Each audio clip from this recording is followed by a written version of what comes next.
ni ndumu la kuwili. Mimi nazitafuta fedha, nitasema bana nataka niekeze hapa Simba, si ndio? Biashara yangu nataka wanitangazie, naweka bilioni zangu za fedha.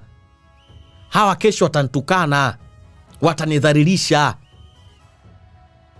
Siwezi kuweka hela sehemu ambapo pathaminiwi. Jamani, hela inapaswa kuheshimiwa. Fedha haikai kwa mpumbavu hata malai, hata siku moja. Lakini lazima muelewe ni fedha ni jawabu la mambo yote. Embu mheshimuni mtu ambaye anaweka hela kwenye timu. Leo unamkebei Jairuti, lakini unasahau kwamba Jairuti pale kila mwaka Jairuti anatoa bilioni 5.7. Na hata mwaka msimu ulioanza huu Jairuti kaweka mezani bilioni 5.7 kama sehemu ya udhamini. Wewe leo unamkejeli. Yaani umeamka zako tu kwako huko, umekula kipolo chako huko na samaki wako wa kuchoma, unaenda kumwataki mtu ambaye anaingiza klabu mapato. Alafu kesho na kesho kutwa timu isipoingiza mapato unaanza kulalamika kwa nini timu ingize mapato wakati wawekezaji mnawakimbiza wenyewe. Huku ni kuganga njaa. Tutafute hela. Vijana, fanyeni kazi. Acheni kuganga njaa. Sasa moja kati ya wadau wa soka pia nchini hapa ameweza kutupa pia ufafanuzi. Bwana Nasibu Mkomwa yeye ameamua kutoa ufafanuzi kuhusiana na Jairuti, fedha ambazo anazozitoa ndani ya Simba Sports Club kama sehemu ya udhamini.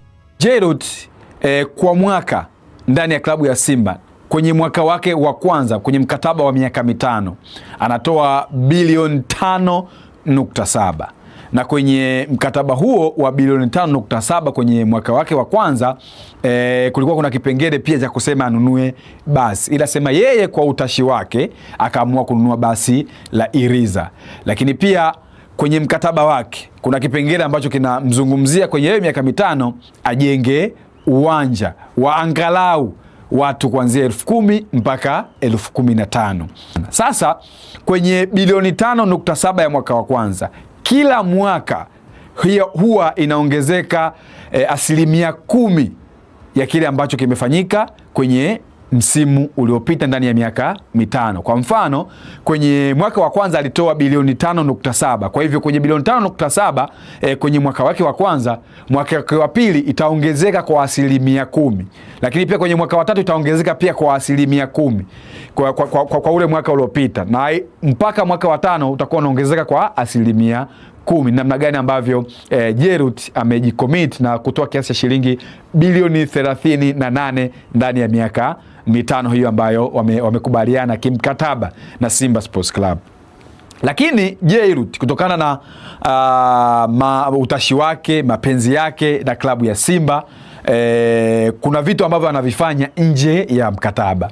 Mfano, kuhusiana na mchezaji ambaye atamnunua kila msimu, mchezaji ambaye ni kipenzi cha mashabiki.